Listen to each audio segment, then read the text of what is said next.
সকাল থেকেই মাইমুনার মনটা ভীষণ খারাপ। আজ মেহেরাবের জন্মদিন, অথচ মেয়েটা বাড়িতে নেই।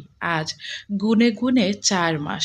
4 মাস আগে মেয়েটাকে নিজের হাতে ইউভানের সঙ্গে বিয়ে দেওয়ার সময় একবারও কি মাইমুনা ভেবেছিল 4 মাস পর একটা জন্মদিন এভাবে বুকের ভেতরে শূন্যতা নিয়ে কাটাতে হবে? তিনি কি ভেবেছিলেন একটা বিয়ে তাদের মা মেয়ের মাঝে এতটা দূরত্ব তৈরি করবে? সম্ভবত না। তখন তো তার কাছে সবকিছু বেশ সহজই মনে হয়েছিল। মেহেরাবের ভবিষ্যৎ নিয়ে যে দুশ্চিন্তা এতদিন তাকে কুরে কুরে খাচ্ছিল, ইউভানের সঙ্গে মেয়েটার বিয়ে হয়ে গেলেই তো সেই দুশ্চিন্তার একটা বড় অংশই শেষ হয়ে যাবে। মেয়েটা বোবা। তার ভবিষ্যৎ কি হবে? কে তাকে বুঝবে? কে তার দায়িত্ব নেবে? এসব ভাবতে ভাবতেই ক্লান্ত হয়ে গিয়েছিলেন মাইমুনা। এমনিতেই মেহেরাব বোবা, তার উপর যদি এমন একটা কলঙ্ক গায়ে লাগে তাহলে কি হতো মেয়েটার ভবিষ্যৎ? আর সেই দিন ইউভান ছিল তার সামনে পাওয়া সবচেয়ে সহজ উত্তর। ছেলেটা দায়িত্বশীল, ছোটবেলা থেকেই মেহেরাবকে আগলে রেখেছে। তাই মাইমুনা মনে করেছিলেন মেয়েটাকে ইউভানের হাতে তুলে দিতে পারলেই তিনি নিশ্চিন্ত। তাছাড়া তার ভাই মানে আশরাফ সাহেব সম্পত্তির একমাত্র অধিকারী ইউভান। তার মেয়ে ইউভানের সাথে বিয়ে হওয়া মানে এই সম্পত্তি তার মেয়ে ভোগ করতে পারবে। তাই সেদিন ঝামেলায় মাইমুনার বেশ ভালোই লাভ হয়েছিল। অনেকটা সাপও মরে লাঠিও না ভাঙার মতো। সেদিন মেয়ের চোখের পানি দেখেছিলেন তিনি, মেয়ের ভয় দেখেছিলেন, তবু নিজের সিদ্ধান্ত থেকে সরে আসেননি, কারণ তখন নিজের কাছে তার সিদ্ধান্তটা ভুল মনে হয়নি। কিন্তু তারপর ওরা বাড়ি ছেড়ে যাওয়ার পরে মাইমুনা কি এক মুহূর্ত ভালো থেকেছে? থাকেনি, থাকতে পারেনি। আজ মেয়ের জন্মদিন, দিনে মেয়েটা ঘরে এক কোণে দাঁড়িয়ে মাইমুনার মনে হচ্ছে কিছু সিদ্ধান্তর ভুল ঠিক বোঝা যায় সময় পেরিয়ে যাওয়ার পর। মেহেরাবরা চলে যাওয়ার পর প্রথম কয়েকদিন মাইমুনা ভেবেছিলেন ওরা অভিমান করে আছে, কয়েকদিন পর সব ঠিক হয়ে যাবে। ইউভান নিশ্চয়ই তার মেয়েকে নিয়ে আসবে। ইউভান তো কিছুই করে না, বেকার। ওরা তো নিজে ওর তো নিজের বাবার ব্যবসা দেখতে হবে। তাছাড়া ইউভান আর কি বা করবে? সোনার চামচ মুখে নিয়ে জন্ম নেয়া ইউভান তো আর বাহিরে কাজ করতে পারবে না। কিন্তু দিন গড়িয়েছে, 1 সপ্তাহ, 2 সপ্তাহ, 1 মাস, তারপর 2 মাস, আজ 3 মাস। ছেলে মেয়ে দুটো আজ বাড়ি ছাড়া 3 মাস। মাইমুনা জানে এই 4 মাসে মেয়েটার কি অবস্থা হয়েছে। তার মেয়েটা কত রাত ঘুমাতে পারেনি, অসুস্থ হলে কে মাথায় পানি দিয়েছে, মন খারাপ হলে কার কাছে বসেছে, অভিমান হলে কার কাছে অভিযোগ করেছে। এখন মাইমুনার মনে হয় সেদিন বিয়ে না দিলেই ভালো হতো, তার মেয়েটা তার কাছে থাকতো অন্তত।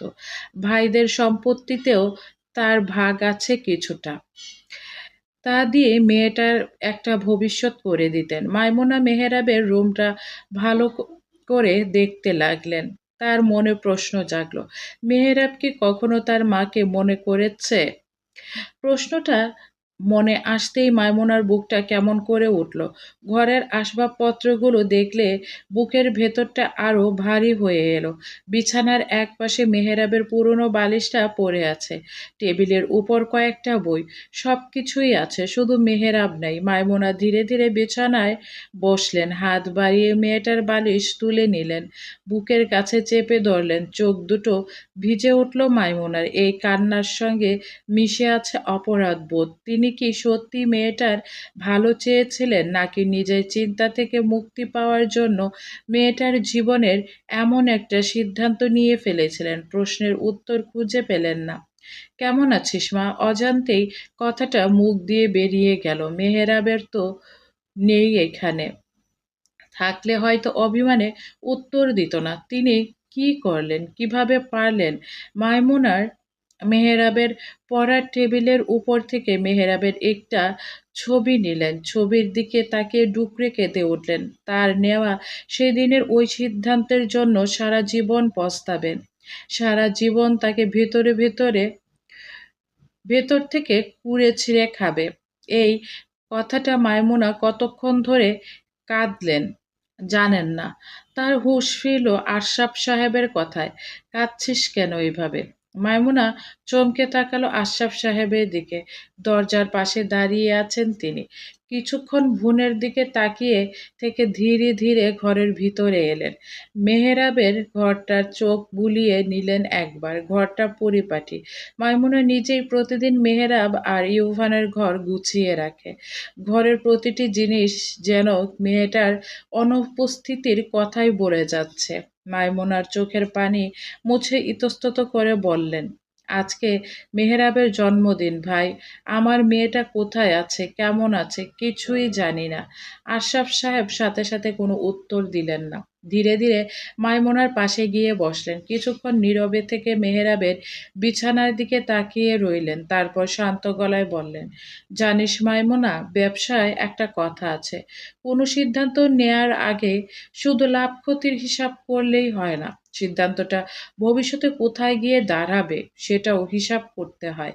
মাইমুনার মুখ তুলে তাকালেন। আশরাফ সাহেব ধীরে স্বরে আবার বললেন, আমরা সেদিন একটা সিদ্ধান্ত নিয়েছিলাম। ভেবেছিলাম ইয়োভান দায়িত্বশীল ছেলে। মেহেরাবকে ওর চেয়ে ভালোভাবে আর কে ওকে বুঝবে। তখন আমাদের কাছে সিদ্ধান্তটা যুক্তিসঙ্গত মনে হয়েছিল। কিন্তু আমরা একটা জায়গায় ভুল করেছি। আমরা মানুষের দায়িত্ববোধের ওপর ভরসা করেছি, কিন্তু মানুষের মনের হিসাব করিনি। ইয়োভানের সম্পর্ক ছিল একটা মেয়ের সাথে। মেহরাব নিজের লেখাপড়া চালিয়ে যাওয়ার স্বপ্ন দেখত। আমার কি মনে হয় জানিস, আমরা ওদের দুজনকে একটা সমুদ্রে ফেলে দিয়েছি। মাইমুনার চোখে আবারও ভিজে উঠল। আশরাফ সাহেব দীর্ঘশ্বাস ফেলে বললেন, ইউভান আমার ছেলে, ওকে এই হাতে হাঁটতে শিখিয়েছি। ও ছোটবেলা থেকে কেমন অন্যরকম ছিল। ছেলেটা কখনো অন্যায়কে সহজভাবে নেয়নি। নিজের উপর অন্যায় হলেও হয়তো সহ্য করেছে, কিন্তু নিজের আত্মসম্মান নিয়ে আপোস করেনি। আর আমরা সেই ছেলেটার জীবনের সবচেয়ে গুরুত্বপূর্ণ একটা সিদ্ধান্ত তার হয়ে নিয়ে ফেললাম। একবারও ওর দিকটা বুঝিনি। কিছুক্ষণ থেমে তিনি মেহেরাবের ছবিটির দিকে তাকালেন। আর মেহেরাব, ওই নিষ্পাপ মেয়েটা তো আমাদের উপর বিশ্বাস করেছিল। আমরা ওর বিশ্বাসেরও মূল্য দিতে পারিনি। এত কিছু তো তখন ভাবিনি। ইউভান যখন শর্ত দিল, ভেবেছিলাম সাধারণ কিছু চাইবে। এরপর বিয়ের পর যখন বাড়ি ছাড়ার কথা বলল, ভেবেছিলাম সময় গেলেই ঠিক হয়ে যাবে। ওরা ফিরে আসবে বাড়িতে। কথাগুলো বলতে বলতে মাইমুনার কণ্ঠ ভেঙে এলো। সময় সব ঠিক করে না মাইমুনা, সময় সত্যিটাকে পরিষ্কার করে দেয়। সময় গেলে মানুষ তখন বুঝতে পারে সে যে সিদ্ধান্তটাকে সেই দিন ঠিক ভেবেছিল সেটা আসলে কতটা যুক্তিগত ছিল। মানুষের কাছে থাকলে তার উপস্থিতির মূল্য বোঝে না। দূরে চলে গেলে একটা চেয়ার, একটা ঘর, এমনকি একটা সাধারণ ছবিও মানুষকে কাঁদাতে পারে। যেমন ইয়োভান আর মেহরাবের স্মৃতি কাঁদাচ্ছে চৌধুরী পরিবারকে। তাদের নেওয়া কিছু ভুল সিদ্ধান্তের জন্য কতগুলো মানুষের জীবন আজ ছন্ন ছাড়া ছন্দহারা। ইভা বইয়ের পাতায় মুখ গুজে বসে আছে। তানিয়া তার রুমে বসে এসেছে অনেকক্ষণ আগেই, কিন্তু ইভা যেন তানিয়ার উপস্থিতিটাকে অস্বীকার করে বসে আছে। চোখ দুটো বইয়ের পাতায় স্থির। একবারের জন্য মুখ তুলে তাকাচ্ছে না। অবহেলা করবেই বা কেন? তানিয়ার ফালতু কথাবার্তা শোনার মতো সময় কিংবা ধৈর্য কোনোটাই ইভার নেই। তাছাড়া তানিয়া যে উদ্দেশ্য নিয়ে এসেছে সেটাও ইভা বুঝতে বাকি নেই। তানিয়া এতক্ষণ ধরে একবার চেয়ারে বসছে, আবার উঠে হাঁটাহাঁটি করছে, কখনো ইভার দিকে তাকাচ্ছে, কখনো বিরক্ত হয়ে দীর্ঘশ্বাস ফেলছে। অথচ ইভা নির্বিকার। বইয়ের একটা পাতা শেষ করে খুব স্বাভাবিক ভঙ্গিতে পরের পাতাটা উল্টে দিল। শেষ পর্যন্ত তানিয়া নীরবতা ভাঙল। ইভা কোনো উত্তর নেই। ইভা উত্তর দিল না, দেওয়ার প্রয়োজন মনে করল না। শুনছিস? এবারও পাতার উপর থেকে চোখ তুলল না। তানিয়া একটু বিরক্ত হয়ে বলল, তোকে একটা কথা জিজ্ঞেস করছি। এবার শান্তভাবে বই পড়তে পড়তেই বলল, শুনছি। তাহলে উত্তর দিচ্ছিস না কেন? প্রশ্নটা শুনিনি। তানিয়া ভ্রু কুঁচকে তাকালো। এইমাত্র তো বললাম। তাহলে আবার বলো। এবার নির্লিপ্ত স্বরে শুনে তানিয়ার মেজাজ আরো খারাপ হয়ে গেল। তুই ইচ্ছে করে আমাকে ইগনোর করছিস? করবে না? এই তানিয়ার জন্যই আজ তার ভাই আর মেহেরাব জীবনের এত সমস্যা। তবে ইভা এবার বইটা বন্ধ করলো। ধীরে ধীরে তানিয়ার দিকে তাকিয়ে বলল, হ্যাঁ। সরাসরি উত্তর পেয়ে তানিয়া কয়েক সেকেন্ড চুপ করে রইল। কেন? কারণ তোমাকে ইগনোর করলে তুমি একসময় বিরক্ত হয়ে চলে যাবে, আর আমি আবার শান্তিতে বই পড়তে পারবো। অপমানে তানিয়ার মুখটা কালো হয়ে এলো। সে তবু বলল, ইয়োভান কোথায় আছে তুই জানিস, তাই না? না, জানি না। জানলেও বলবো না। তানিয়া এবার পড়ার টেবিলের কাছে গিয়ে দাঁড়ালো। এবার পড়ার বইটা টেনে নিয়ে বলল, তোর ভাই নিশ্চয়ই বস্তিতে বসবাস করছে, তাই বলতে চাইছিস না। কথাটা শুনে ইভার মেজাজ খারাপ হলো। সে চেয়ার ছেড়ে দাঁড়ালো। তানিয়ার কাছ থেকে তার বইটা সজোরে টান দিয়ে নিয়ে গেল। দাঁতে দাঁত পিষে বলল, শোনো, ইয়োভান আমার ভাই। তুমি ভাবলে কিভাবে ইয়োভান বস্তিতে আছে? ইয়োভান ফ্ল্যাটে আছে। এতদিনে হয়তো ভালো একটা চাকরি পেয়ে গেছে। তানিয়া ইভার কথা বিশ্বাস করল না, উল্টো টিপকুনি কেটে বলল, হা হা, তাই বুঝি? তাহলে আমাকে বলছিস না কেন ওরা কোথায় আছে? আমিও দেখতে চাই কেমন কাটাচ্ছে ওদের দিনকাল। ইভা এবার সত্যি অধৈর্য হয়ে উঠল। বলল, ওকে ফাইন। খুব দেখার ইচ্ছা, তাই না? আমার ভাই কেমন তা তোমার চেয়ে ভালো কে জানে বলো? ও মেহেরাবকে সুখে রেখেছে, দুজন সংসার করছে। কথাটা বলে টেবিলের ওপর থেকে খাতা নিয়ে মেহেরাবের ঠিকানা লিখল। তানিয়ার হাত টেনে রূঢ়ভাবে ওর হাতে কাগজটা ধরিয়ে দিয়ে বলল, যাও, দেখে আসো। এইবার আল্লাহর ওয়াস্তে আমাকে আর আমার ভাই ভাবিকে মুক্তি দাও। তানিয়ার কাগজটা হাতে নিয়ে বাঁকা হাসলো। এবার এমন বিয়াদবির কথাবার্তা তার উপর কোনো প্রভাব ফেলতে পারল না। তার তো ইয়োভানকে হেরে যাওয়ার মুখ দেখার জন্য তর সইছে না। ইয়োভানের চাকরিটা শেষ পর্যন্ত হয়েই গেল। প্রতিষ্ঠানে একটা বেসরকারি প্রতিষ্ঠানে অ্যাডমিনিস্ট্রেটিভ অ্যাসিস্ট্যান্ট পদে চাকরি পেয়েছে সে। বেতন মাসে 25,000 টাকা। খুব বড় কোনো পদ নয়। বেতনটাও ইয়োভানের কাছে আহামরি কিছু মনে হওয়ার কথা নয়। কিন্তু এই চাকরিটা তার কাছে শুধু একটা চাকরি ছিল না, নিজের পায়ে দাঁড়ানোর প্রথম ধাপ ছিল। চাকরি পাওয়ার খবর যেদিন শুনতে পেল সেদিনই বেশ কিছুক্ষণ চুপচাপ বসেছিল ইয়োভান। হাতে নিয়োগপত্র, চোখের সামনে কয়েকটা লাইন, অথচ তার চোখে কাগজটার চেয়ে বেশি কিছু ভাবছিল। চৌধুরী বাড়ি ছেড়ে বেরিয়ে আসার দিনটা মনে পড়ছিল নিজের বাবার মুখ, মায়ের চোখ, নিজের সেই অহংকার আর মেহেরাবের কথাগুলো। আপনি চাকরির আবেদন করুন প্লিজ। মেয়েটা সেদিন তাকে বোঝাতে গিয়ে বলেছিল, কারো সাহায্য নেওয়া মানেই ছোট হয়ে যাওয়া নয়, বরং সেই সাহায্যকে নিজের শক্তিতে পরিণত করে একদিন ঋণ শোধ করে দেওয়াটা আসল জবাব। ইয়োভান সেদিন কোনো উত্তর দিতে পারেনি। মাসে 25,000 টাকা, এই টাকা একদিনেই জীবনে বদলে যাবে না, কিন্তু এই 25,000 টাকার প্রতিটা টাকার সঙ্গে ইয়োভানের নিজের পরিশ্রম জড়িয়ে থাকবে। কারো পরিচয় না, কারো দয়া নয়, নিজের যোগ্যতায় পাওয়া টাকা। চাকরিটা হয়েছে ঢাকার একটি প্রতিষ্ঠানে। অফিসটা বেসরকারি হওয়ায় খুব বড় নয়, তবে পরিবেশ ভালো। কাজেও ইয়োভানের জন্য একেবারে সহজ নয়, তবু সে রাজি হয়েছিল, কারণ তার এখন আর সহজ পথের প্রয়োজন নেই, তার প্রয়োজন ছিল নিজের পথের।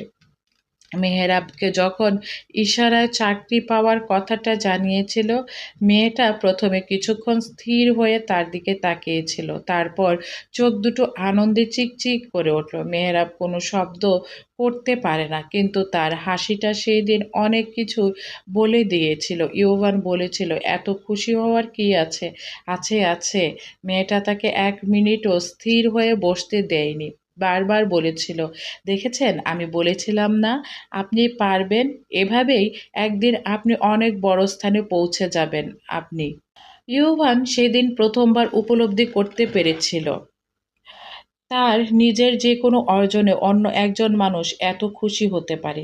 সেই অনুভূতিটা অদ্ভুত ছিল, অপরিচিতও, তবু ভালো লেগেছিল।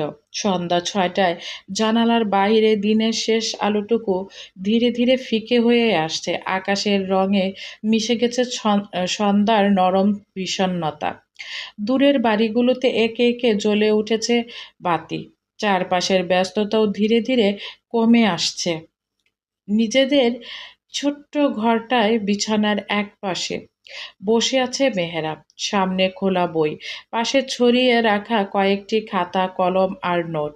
কিছুদিন পরই তার পরীক্ষা, তাই আজকাল পড়াশোনার ব্যাপারে একটু অবহেলা করতে চাইছে না সে। বিয়ের পর জীবনটা অনেকটাই বদলে গেছে। নতুন সংসার, নতুন মানুষ, নতুন দায়িত্ব। সবকিছুর মাঝেও মেহেরাব নিজের পড়াশোনাটাকে হারিয়ে ফেলতে চায় না, বরং এখন আরো বেশি করে পড়তে চায়। কারণ একটা কথা সে নিজের মনে ঠিক করে নিয়েছে, ইউভান যদি তার ইচ্ছার প্রতি সম্মান দেখিয়ে তাকে নিজের মতো করে বাঁচার সুযোগ দিতে পারে, তাহলে মেহেরাবও ইউভানের কথাগুলোকে সম্মান করবে। ইউভান তাকে বলেছিল পরীক্ষা দিতে হবে, মেহেরাব দেবে, যে করেই হোক।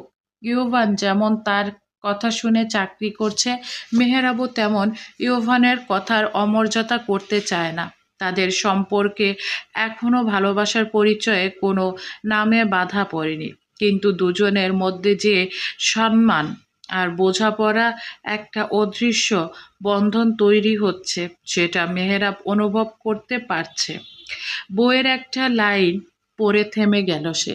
কয়েক সেকেন্ড চোখ স্থির হয়ে রইল পাতার উপর। তারপর আবার মনোযোগ দিয়ে পড়তে শুরু করলো। আজকাল পড়ার সময়ও মাঝে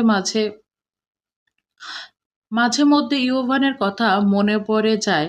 সকালে অফিসে যাওয়ার সময় মানুষটা কতটা ব্যস্ত থাকে, সারাদিন কাজ করে সন্ধ্যায় ক্লান্ত শরীরে বাড়ি ফিরে। মেহেরাবের মনে হয় তার নিজেরও তো কিছু দায়িত্ব আছে। ইউভান এসব শুধুমাত্র তার জন্যই করছে, তাকেও এর মর্যাদা দিতে হবে। মেহেরাব এসব সাত পাঁচ ভাবনার মাঝে বাড়ির কলিং বেল বেজে উঠল। শব্দটা শুনে মেহেরাবের বুকের ভেতর ধক করে উঠল, ঠোঁটের কোণে ফুটে উঠল মুচকি হাসি। ইউভান এসেছে। সারাদিন সে চাতক পাখির মতো এই শব্দটা শোনার অপেক্ষায় থাকে ইউভানের ক্লান্ত মুখটা দেখার। কলিং বেলের শব্দে মেহেরাবের মুখটা আপনা আপনি উজ্জ্বল হয়ে উঠল। বইটা বন্ধ করে দ্রুত উঠে দাঁড়ালো সে। দ্রুত গিয়ে দরজা খুলল। দরজা খুলতেই দেখলো ইউভান দাঁড়িয়ে আছে, এক হাতে অফিসের ব্যাগ, অন্য হাতে বেশ কয়েকটা শপিং ব্যাগ। মেহেরাবের প্রথম ইউভানের মুখের দিকে তাকালো, তারপর ধীরে ধীরে চোখ নামিয়ে আনলো তার হাতের ব্যাগগুলোর দিকে। কৌতূহলে ভ্রু দুটো একটু কুঁচকে গেল।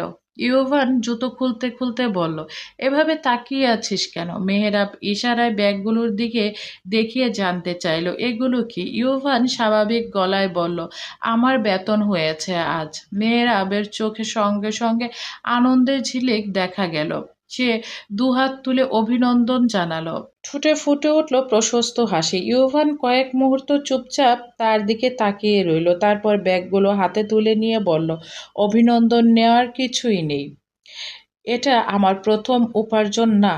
মেহেরাবের মুখ বাঁকালো, মাথা নেড়ে বোঝালো চাকরির জীবনে এটাই তার প্রথম উপার্জন, তাই এটা অভিনন্দন জানানোর মতোই। ইউভান মেহেরাবের অগোচরে মুচকি হাসল, বলল, হ্যাঁ, প্রথম বেতন।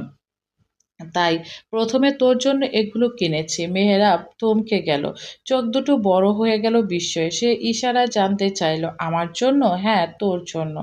ইউভান ব্যাগগুলো মেহেরাবের হাতে দিয়ে বলল, রুমে গিয়ে দেখ, ভালো লাগলে রাখবি, ভালো না লাগলে বলবি। মেহেরাব ব্যাগগুলো বুকে জড়িয়ে ধরে কিছুক্ষণ ইউভানের দিকে তাকিয়ে রইল। চোখে মুখে এমন এক মুগ্ধতা, এমন ভাবে তাকিয়ে আছে যেন মানুষটা তাকে কোনো উপহার দেয়নি, তার অদৃশ্য কোনো স্বপ্নকে ছুঁয়ে দিয়েছে। ইয়োভান মুখটা ঘুরিয়ে বলল, এভাবে তাকিয়ে থাকিস না, অস্বস্তি হচ্ছে। মেহেরাব মুচকি হেসে ব্যাগগুলো নিয়ে দ্রুত নিজের ঘরের দিকে চলে গেল। ইয়োভান কিন্তু ইয়োভান গেল না, মেহেরাব রুমের মধ্যে গেল। ইয়োভান বাহিরের থেকে আরো দুটো প্যাকেট আনলো, সোফার পাশে সেগুলো লুকিয়ে রাখলো সে। রুমে ঢুকে বিছানার উপর একে একে সবগুলো ব্যাগ রাখলো মেহেরাব। প্রথমে বড় ব্যাগটা খুলতেই বেরিয়ে এলো একটা সুন্দর লাল রঙের শাড়ি, নরম কাপড়ের উপর সূক্ষ্ম কাজ। মেহেরাব শাড়িটা দুই হাতে তুলে ধরলো, চোখে মুখে বিস্ময়, মুগ্ধতা। এরপর ছোট্ট একটি বক্স খুলতেই বেরিয়ে এলো একজোড়া ছোট কানের দুল, তার পাশেই গলার একটি সুন্দর সেট। আরেকটি ছোট্ট প্যাকেট খুলতেই বের হয়ে এলো লিপস্টিক আর কাজল, আরেকটা প্যাকেট মাথার কিছু খোপা আর ক্লিপ। শেষ প্যাকেটটাতে ছিল লাল রঙের রেশমি চুড়ি। মেহেরাব সব সময় চুড়ি পরে। ইয়োভান লাল রং ছাড়াও আরো বেশ কিছু রঙের চুড়ি কিনে এনেছে তার জন্য। মেহেরাব কিছুক্ষণ নির্বাক হয়ে বসে রইল, চোখের কোণে জ্বলে উঠল, বুকের ভেতরে তার কি যেন হচ্ছে। এটা কেমন অনুভূতি? ইউভান তার জন্য নিজের হাতে এগুলো কিনেছে ভাবলেই মেহেরাবের মনে অদ্ভুত সব অনুভূতি হচ্ছে। যখন ভালো লাগার পরিমাণ সীমা ছাড়িয়ে যায় তখনই এমন হয়। মেহেরাবের শাড়িটা বুকের কাছে জড়িয়ে ধরল, চোখের সামনে ভেসে উঠল ইউভানের মুখ। মানুষটা নিজের প্রথম বেতন পেয়েছে, অথচ নিজের জন্য কিছু না কিনে তার জন্য এত কিছু কিনে এনেছে। মেহেরাব ধীরে ধীরে আয়নার সামনে গিয়ে দাঁড়ালো, শাড়িটা নিজের গায়ে ধরলো, কানের দুল দুটো কানের পাশে ধরে দেখলো, তারপর আয়নায় নিজের প্রতিবিম্ব দিকে তাকিয়ে মৃদু হাসলো। পেছনে থেকে ইউভানের গম্ভীর কণ্ঠ ভেসে এলো, পছন্দ হয়নি? মেহেরাব ঘুরে তাকালো, দ্রুত মাথা নাড়ল, খুব পছন্দ হয়েছে। তাহলে শাড়িটা পরে ফেল, দেখে কেমন লাগে। এখন কেন? ইয়োভান একটু ঠাট্টার স্বরে বলল, আমি বেতন পেয়েছি সেই খুশিতে পর, শাড়িটা এনেছি, পরে দেখবি না কেমন লাগে। মেহেরাব খানিকক্ষণ ভেবে বলল, আচ্ছা ঠিক আছে, পরব। আপনি আগে ফ্রেশ হয়ে আসুন, আমি চা বানিয়ে আনছি, তারপর। ওকে। তখন বাজে 8:30। ইউভান মেহেরাবকে নিজেদের ঘরের মধ্যে রেখেছে। অবশ্য এটাকে আটকে রাখা বলা যায় না, মেহেরাব জানেই না দরজাটা বাহিরের থেকে বন্ধ। ইউভান শুধু তাকে বলেছে, আজ তোকে একটু আমার কথা শুনতে হবে, শাড়িটা পরে রুমে বসে থাকবি, আমি ডাক না দেওয়া পর্যন্ত বাহিরে আসবি না। তারপর বাহিরের থেকে দরজাটা আটকে দিয়েছে। মেহেরাবও কোনো সন্দেহ করেনি, বরং ইউভানের কথা মতো আয়নার সামনে দাঁড়িয়ে শাড়ি পরতে ব্যস্ত হয়ে পড়েছে।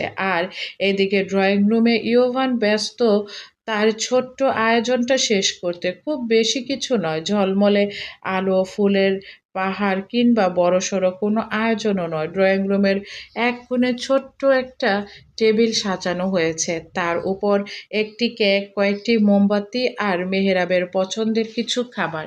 সোফার উপর কয়েকটি ছোট্ট ফুলের তোড়া রাখা।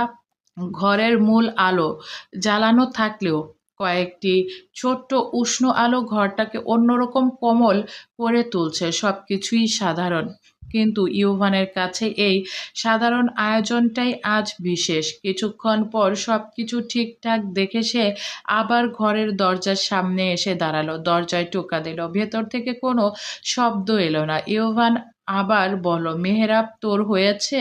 ভেতর থেকে সঙ্গে সঙ্গে চুরির ঝনঝন শব্দ এলো।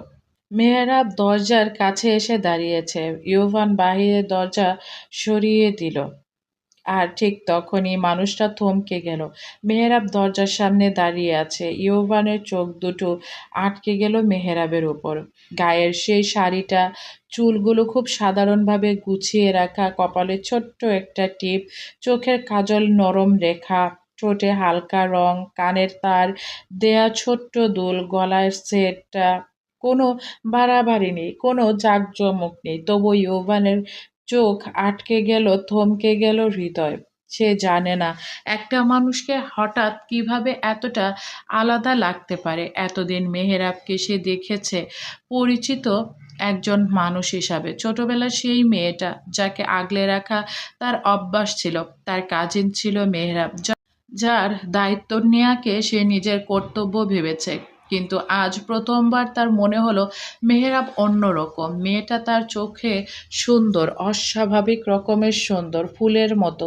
মেহেরাব তার নামের মতোই পবিত্র। ইউভানের বুকের ভেতরটা কেমন যেন থমকে গেল। অজানা একটা অনুভূতি এসে খুব নিঃশব্দে জায়গা করে নিল সেখানে। অনুভূতিটার নাম সে তখনও দিতে পারল না। এভাবে কতক্ষণ কাটলো জানা নেই। ইউভানের হঠাৎ খেয়াল হলো মেহেরাবের দিকে এভাবে তাকিয়ে থাকা উচিত নয়। তবু কেন জানি ইউভানের চোখ সরাতে পারল না। ওদিকে অনেকক্ষণ যাবৎ ইউভানকে নিজের দিকে তাকিয়ে থাকতে দেখে মেহেরাবের অস্বস্তি হলো। সে ইশারা করলো, কি হয়েছে? ইউভান যেন নিজের ঘোর থেকে ফিরল, চোখ সরিয়ে নিয়ে গম্ভীর থাকার চেষ্টা করলো। কেন যেন মেহেরাবকে আর তুই করে বলতে ইচ্ছে হলো না। তারপর জীবনের প্রথমবার মেহেরাবকে সেই পরিচিত আনুষ্ঠানিক সম্বোধন বাদ দিয়ে বলল, তো তোমাকে খুব সুন্দর লাগছে। ইউভানের মুখের কথাটা শুনে মেহেরাবে স্থির হয়ে গেল। ইউভানের মুখের দিকে তাকিয়ে রইল বিস্ময়ে। তোমাকে? ইউভান তাকে তুমি করে বলছে। একটা ছোট্ট শব্দ যে এতটা অচেনা ভালো লাগা তৈরি করতে পারে মেহেরাবের জানা ছিল না। বুকের ভেতরটা কেমন করে উঠল। অজান্তেই গাল দুটো লজ্জায় রাঙা হয়ে গেল। চোখ নামিয়ে নিল সে। ঠোঁটের কোণে ফুটে উঠল লুকানো একটুখানি হাসি। ইউভান ও মেহেরাবের সেই লাজুক হাসিটা দেখে কয়েক মুহূর্ত চুপ করে রইল। তারপর নিজের অস্বস্তিটা আড়াল করতে গম্ভীর সুরে বলল, চলো। মেহেরাবের কথা মাথা তুলল। এখানে লজ্জা পেয়ে দাঁড়িয়ে থাকলে ইউভান উল্টাপাল্টা কিছু ভাবতে পারে। ইউভান যেহেতু স্বাভাবিক আছে, তাকেও স্বাভাবিক থাকতে হবে। মেহেরাব ধীরে ধীরে এক পা এগিয়ে এলো। তার ঠিক তখনই ইউভান তার চোখ দুটো আলতো করে হাত দিয়ে ঢেকে দিল। মেহেরাব চমকে উঠল এতে। ইউভান আচমকা স্পর্শ তার সারা শরীরে অচেনা এক শিহরণ বয়ে গেল। সেগুলো পাত্তা না দিয়েই দুই হাত দিয়ে চুরির শব্দ করল। ইউভান তখন নিচু গম্ভীর স্বরে বলল, চুপ, কোনো প্রশ্ন করবে না এখন। আমাকে বিশ্বাস করো না তুমি? সোজা হাঁটতে থাকো। ইউভানের গম্ভীর কণ্ঠটা কানের কাছে আসতেই মেহেরাবের বুকের ভেতরটা কেমন যেন পড়ে উঠল। ইউভানের মুখে তুমি শব্দটা যেন মেহেরাবের অস্তিত্ব নাড়িয়ে দিচ্ছে। কিন্তু সে তো এমন লজ্জাবতী নয়, সামান্য কিছুতে লজ্জায় লাল নীল হয়ে যাওয়ার মতো নেকুও সে নয়। ইউভান বেতন পেয়ে তার জন্য শাড়ি কিনেছে, তাই হয়তো তুমি করে বলছে। তার মাও তো বিশেষ দিনে বা বাড়িতে কেউ এলে তাকে তুমি করে বলে। এই নিয়ে এত লজ্জা পেতে হবে কেন? মেহেরাব নিজের মনে এসব কথা ভেবে স্বাভাবিক হলো। এরপর মনে হলো ইউভানের কথা বলা তাকে সে বিশ্বাস করে না এমন তো নয়, বরং গত কয়েকটা মাসে মানুষটার উপর যে বিশ্বাস তৈরি হয়েছে সেটা মেহেরাব নিজেও কখনো ভাবেনি। ইউভান কখনো তার সঙ্গে অন্যায় করেনি, বরং প্রতিটা মুহূর্তে এমনভাবে পাশে থেকেছে যাতে মেহেরাব নিজের অক্ষমতাকেও কখনো বোঝা মনে না করে। তাই কোনো প্রশ্ন না করে মেহেরাব ধীরে ধীরে হাঁটতে লাগলো। ইউভানের হাত তখনও তার চোখের উপর। হাতের তালুর উষ্ণতা চোখের পাতায় অনুভব করতে পারছে সে। অচেনা এক শিহরণ বারবার শরীরের ভেতর দিয়ে বয়ে যাচ্ছে। অথচ কেন হচ্ছে তার উত্তর মেহেরাবের জানা নেই। কয়েক পা এগিয়ে ইউভান থেমে গেল। দাঁড়াও। মেহেরাব থেমে গেল। ইউভান ধীরে ধীরে তার চোখের উপর থেকে হাত সরিয়ে নিল। মুহূর্তে মেহেরাবের চোখ মেলে তাকালো। তারপর মেয়েটা একদম স্তব্ধ হয়ে গেল। ঘরের আলো বদলে গেছে। ড্রয়িং রুমের মাঝখানে ছোট্ট একটা টেবিল। তার ওপর সুন্দর করে সাজানো কেক। কেকের ওপর ছোট্ট ছোট্ট অক্ষরে লেখা হ্যাপি বার্থডে মেহেরাব। কেকের চারপাশে কয়েকটা জ্বলন্ত মোমবাতি। তার পাশে পছন্দের খাবার, ছোট একটা গোলাপ ফুলের তোড়া। ঘরের এক কোণে উষ্ণ আলো সাজানো কয়েকটি বাতি। খুব বেশি আয়োজন নয়, অথচ মেহেরাবের কাছে মনে হলো এই ছোট্ট ঘরটাই আজ পৃথিবীর সবচেয়ে সুন্দর জায়গা। সে কিছুক্ষণ স্থির হয়ে দাঁড়িয়ে রইল, চোখের পলক পড়ল না। তারপর ধীরে ধীরে ইয়োভানের দিকে তাকালো। চোখের বিস্ময়ে মেয়েটার ঠোঁট কাঁপছে। তার কিছু একটা বলতে চাইছে, কিন্তু স্বভাবতই কোনো শব্দ বের হলো না। ইয়োভান তার মুখের দিকে তাকিয়ে অস্বস্তি লুকানোর চেষ্টা করলো। এভাবে তাকিয়ে আছে কেন? এখন সে বুঝতে পারছে মেহেরাব তাকে কেন তুমি করে বলছে। মেহেরাব তাড়াতাড়ি হাত তুলে ইশারা করলো, এগুলো কি? ইউভান খুব স্বাভাবিক ভঙ্গিতে বলল, দেখতেই তো পাচ্ছ। মেহেরাব আবার ইশারা করলো, আমার জন্য। ইউভান কয়েক সেকেন্ড তার দিকে তাকিয়ে থেকে মাথা নাড়ল। না, এই ঘরে আরেকটা মেহেরাব আছে, তার জন্য। মেহেরাব জানে তার জন্যই।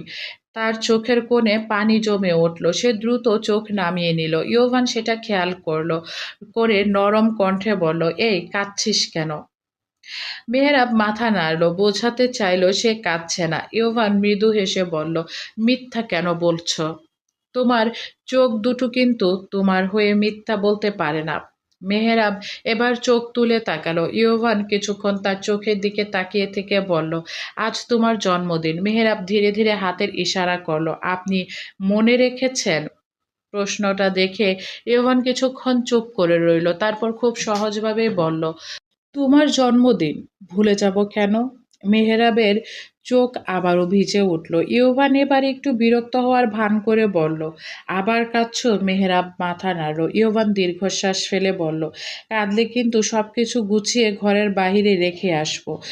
মেহরাব সঙ্গে সঙ্গে মাথা নাড়ল। ইউভান হেসে ফেলল, এই তো, এবার ঠিক আছে। মেহরাব ধীরে ধীরে কেকের সামনে গিয়ে দাঁড়ালো। কেকটার দিকে তাকিয়ে রইল সে। তার নামের পাশে ছোট্ট একটা হার্টের চিহ্ন। মোমবাতির আলোয় নামটা আরো স্পষ্ট হয়ে উঠেছে। মেহরাব আজ তার জন্মদিন, অথচ এই দিনটা নিয়ে তার নিজের কোনো বিশেষ প্রত্যাশাই ছিল না। কারণ 4 মাস আগে যে জীবনটা তার ছিল সেটা এখন আর নেই। বাড়ি নেই, মা নেই, নিজের ঘর নেই, পরিচিত মানুষগুলো নেই। তার তো মনে ছিল না তা আজ তার জন্মদিন। কিন্তু আজ মেহরাবের সামনে এমন একজন দাঁড়িয়ে আছে যে তার জন্মদিন মনে রেখেছে, তার জন্য শাড়ি কিনেছে, প্রথম বেতনের টাকা দিয়ে উপহার কিনেছে, আর এত রাতে তাকে চমকে দেওয়ার জন্য ছোট্ট একটা আয়োজন করেছে। মেহরাবের বুকটা হঠাৎ ভারী হয়ে এলো। সে ইউভানের দিকে ফিরে দু হাতে ইশারা করলো, কেন করেছেন এসব? মেহরাব কেন এই প্রশ্ন করল নিজেও জানে না। ইয়োভান কিছুক্ষণ তার হাতের দিকে তাকিয়ে রইল, তারপর বলল, কারণ আজ তোমার জন্মদিন। মেহরাব মাথা নাড়ল, আবার ইশারা করলো, শুধু এই জন্যই? ইয়োভান এবার থমকে গেল। প্রশ্নটা খুব সহজ, অথচ উত্তরটা তার নিজের কাছেই অদ্ভুত লাগছে। শুধু জন্মদিন বলেই কি এত কিছু করেছে? হয়তো তাই খুব স্বাভাবিক থাকার চেষ্টা করে বলল, হ্যাঁ, শুধু এই জন্যই। মেহরাব মৃদু হাসলো, তারপর আবার ইশারা করলো, ধন্যবাদ। ইউভান ভ্রু কুঁচকে বলল, তুমি তো আমার স্ত্রী, তাই না? আমি তোমার স্বামী হই, রাইট? স্বামীকেও ধন্যবাদ দিতে হয়। মেহরাব থমকে গেল। ইউভান নিজেও কথাটা বলে থেমে গেল। কি যেন হয়ে গেল মুহূর্তটায়। দুজনের চোখ একসঙ্গে একে অপরের চোখে আটকে গেল। স্বামী শব্দটা খুব সাধারণ, তবুও আজ যেন দুজনের মাঝখানে এসে অন্যরকম একটা অর্থ নিয়ে দাঁড়ালো। ইয়োভানের প্রথম চোখের সরিয়ে নিল। কেক কাটবে না? মেহেরাবও আর কিছু বলল না, ধীরে ধীরে কেকের সামনে বসে পড়ল। ইয়োভান মোমবাতিগুলো জ্বালিয়ে দিল। ঘরের আলোটা একটু কমিয়ে দিল সে। ছোট্ট ছোট্ট আগুনের শিখাগুলো মেহেরাবের চোখে প্রতিফলিত হলো। ইয়োভান বলল, তাহলে মোমবাতিতে ফু দাও।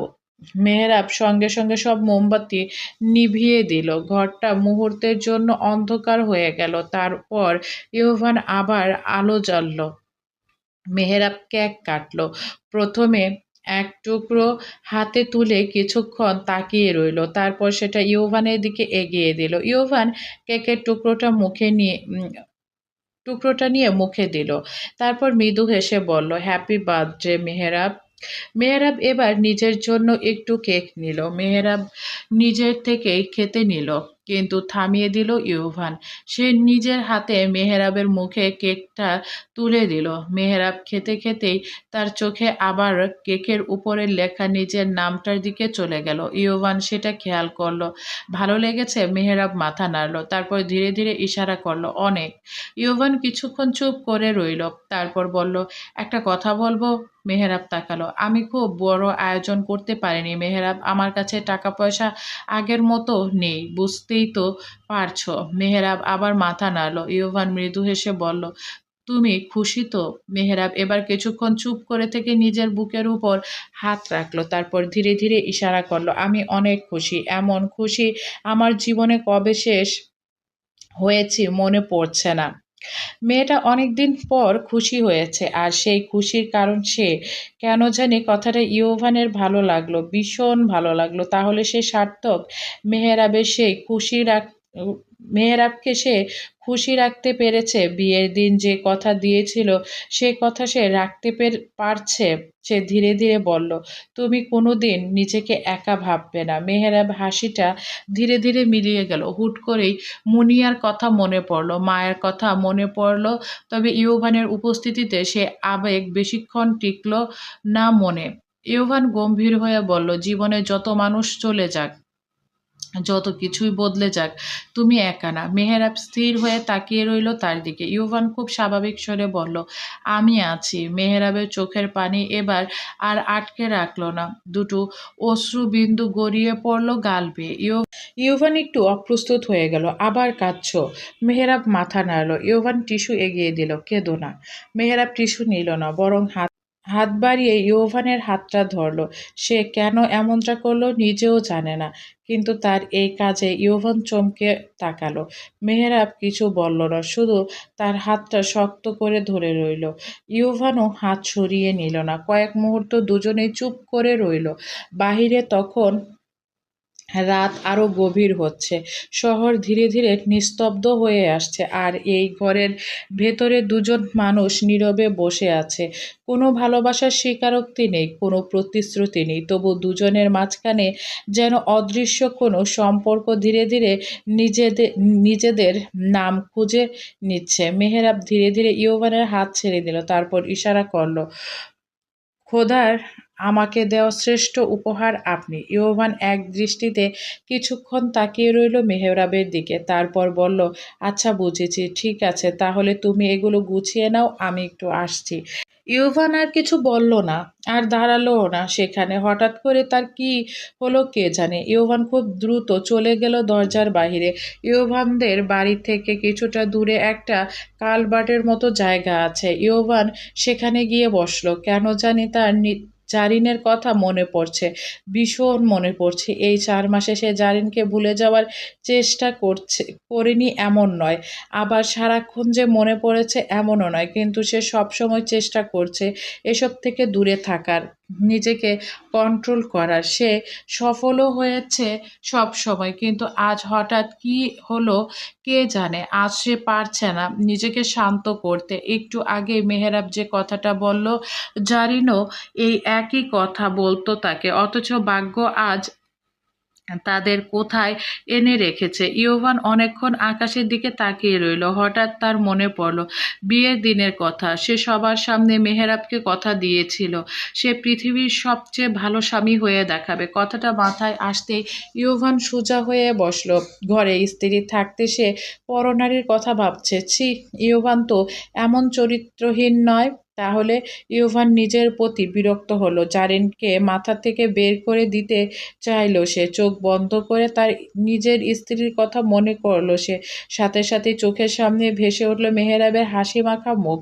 ইউভানের মুখে হাসি ফুটে উঠল তখন। ইউভান মনে মনে ঠিক করলো সে মেহেরাবের সাথে স্বাভাবিক দাম্পত্য জীবন শুরু করবে, না হলে শয়তানের ধোঁকা দিয়ে হলেও জারিনের দিকে আকৃষ্ট করবে। এটা ইউভান কিছুতেই হতে দেবে না। ইউকে অর্থাৎ ইউনাইটেড কিংডম বাংলাদেশ থেকে হাজার হাজার মাইল দূরে, সম্পূর্ণ অপরিচিত একটা শহর। নিজের জীবনটাকে নতুন করে গুছিয়ে নেওয়ার চেষ্টা করছে জারিন। বহুদিন হয়ে গেছে বাংলাদেশ ছেড়ে এসেছে সে। প্রথম দিকে সবকিছু খুব কঠিন ছিল। মামাদের বাড়িতে আসার পর প্রথম কয়েকটা দিন খুব একটা ভালো কাটেনি তার। পরিচিত মানুষগুলো থেকে দূরে এসে নতুন একটা দেশ, নতুন পরিবেশ, নিজেকে মানিয়ে নেওয়া সহজ ছিল না। তার উপর ইউভানকে ভুলে থাকার চেষ্টা, সব মিলে ভেতরটা প্রায় ভেঙে চুরে থাকতো। আগে সবচেয়ে বেশি কষ্ট হতো রাতে। দিনের ব্যস্ততা কোনোভাবে কেটে গেলেও রাত নামলেই চারপাশের নীরবতা তাকে, নিজের ভেতরের শূন্যতাকে আরও স্পষ্ট করে বুঝিয়ে দিত। প্রথম কয়েকটা রাত জারিনের ঘুমাতে পারেনি। বিছানায় শুয়ে ছাদের দিকে তাকিয়ে থাকতো। মাঝে মধ্যে ফোনটা হাতে নিয়ে ইয়োভানের নামের দিকে তাকিয়ে থাকতো। কতবার যে তার নাম্বারটা খুলে আবার বন্ধ করেছে তার হিসাব নেই। কতবার ভেবেছে একবার কল দিয়ে শুধু ইয়োভানের কণ্ঠস্বরটা সে শুনবে, কিন্তু পরক্ষণে নিজের মনকে শক্ত করে ফেলতো জারিন। না, যে মানুষটা তাকে ছাড়া নতুন জীবন শুরু করে ফেলেছে, তার জীবনে আবার নিজের উপস্থিতি জানান দেওয়ার কোনো অধিকার তার নেই। ইয়োভান এখন বিবাহিত, এই একটা সত্য জারিনকে প্রতিবার থামিয়ে দিয়েছে। আগে কষ্ট পেলেও এখন মোটামুটি স্বাভাবিক। তবে সময় বড় অদ্ভুত জিনিস। ধীরে ধীরে জারিনও মানিয়ে নিতে শুরু করলো। জারিনের মামি তাকে নিজের মেয়ের মতো আগলে রাখেন। মামাতো ভাই বোনগুলো সারাক্ষণ তাকে ঘিরে থাকে। বাহিরের কোথাও গেলে জারিনের সঙ্গে না নিলে তারা যেন স্বস্তি পায় না। এখন তার সকাল শুরু হয় ঘড়ির এলার্মে। দ্রুত তৈরি হয়ে বাইরে যায়। সারাদিন ঘোরাঘুরিতে ব্যস্ত থাকে। পরে পরিবারের সাথে সময় কাটায়। তার জীবনটা খুব সাধারণভাবেই চলছে। একই নিয়মে বাঁধা। শুধু সেই নিয়মের কোথাও ইয়োভান নেই, কোথাও নেই। সেদিন বিকালটা অন্য দিনের তুলনায় বেশ ঠান্ডা ছিল। আকাশ মেঘলা, সূর্য দেখা নেই বললেই চলে। হালকা বাতাসে চারপাশের গাছগুলোর পাতাগুলো মৃদু শব্দে নড়ে উঠেছে। জারিন শহরে একটা নিরিবিলি জায়গায় বসেছিল। সামনে রাখা কফির কাপটা অনেকক্ষণ ধরেই ঠান্ডা হয়ে গেছে, অথচ সেদিকে তার কোনো খেয়ালই নেই। হাতে ধরা একটা বইয়ের পাতাও বেশ কিছুক্ষণ ধরে একই জায়গায় খোলা। পড়ায় মন বসছে না। জারিন অন্যমনস্কভাবে দূরের মানুষগুলো যাওয়া আসা দেখছে। এই শহরে একটা বিষয় তার ভালো লাগে, এখানে কেউ কাউকে চেনে না। কেউ তার অতীত জানে না। কেউ জানে না জারিন কে ছিল, কার জীবনে কি ছিল, কিংবা নিজের জীবনের কোন অধ্যায়টা পেছনে ফেলে সে এত দূর চলে এসেছে। এখানে সে শুধু জারিন, আর কিছুই নয়। জারিন একই ধ্যানে সামনের দিকে তাকিয়েছিল। হঠাৎ পাশে থেকে একটা পুরুষ কণ্ঠ ভেসে এলো, হাই। জারিন চমকে মুখ তুলে পাশে তাকালো। সামনে দাঁড়িয়ে থাকা ছেলেটাকে আগে কখনো দেখিনি সে। বয়স ৩০-এর কাছাকাছি। পরনে গাঢ় রঙের জ্যাকেট, হাতে কফির কাপ। ছেলেটা জারিনের দিকে তাকিয়ে কিছুক্ষণ ইতস্তত করলো। এতে জারিন আরো অবাক হলো। এখানে সে কাউকে চেনে না। মূলত এজন্যই আরো অস্বস্তি হচ্ছে তার। তবু লোকটার কথার উত্তর দিল সে। জারিন কিছুটা অবাক হয়ে বলল, হাই। এই শহরে অপরিচিত মানুষের সঙ্গে কথা বলার অভ্যাস তার এখনো হয়ে ওঠেনি। তাই হঠাৎ সামনে দাঁড়িয়ে থাকা অপরিচিত যুবকটাকে দেখে কয়েক সেকেন্ড কিছু বুঝে উঠতে পারল না। ছেলেটা অবশ্য তার অস্বস্তিটা বুঝতে পেরে হালকা হেসে বলল, sorry, I hope I am not disturbing you. Zarin মাথা নেড়ে বলল, নো, ইটস ওকে। ছেলেটা একটু দূরত্ব রেখেই দাঁড়িয়ে রইল। তারপর বলল, it's a nice day, enjoy it. Zarin চারপাশে একবার তাকে মৃদু হাসল। ছেলেটার কথাবার্তা তার জড়তা কেটে গেল। Yes, it is. You come here often? Sometime I like this place. ছেলেটা মাথা নাড়ল। Me too, it's kind of peaceful. কথাটা বলে ছেলেটা কিছুক্ষণ চুপ করে রইল। তারপর জারিনের দিকে তাকিয়ে একটু ইতস্তত করে বলল, can I ask you something? Zarin brow তুলে তাকালো। Sure. Are you Bangladeshi? Zarin এবার একটু অবাক হলো, তারপর মাথা নাড়িয়ে বলল, ইয়েস আই অ্যাম। ছেলেটার মুখে সঙ্গে সঙ্গে হাসি ফুটে উঠল। সে জারিনের দিকে হাত বাড়িয়ে দিয়ে বলল, I am Irfan Khan, nice to meet you. Zarin কয়েক মুহূর্ত তার বাড়িয়ে দেওয়া হাতের দিকে তাকিয়ে থেকে হাত মেলালো। I am Zarin, nice to meet you too. Irfan হেসে বলল, so you are from Bangladesh? Yes, me too. Zarin এবার সত্যি একটু অবাক হয়ে তাকালো। রিয়েলি? ইরফান হেসে মাথা নাড়ল। রহস্যময় লাগলো সেই হাসি। ইয়েস, চলবে।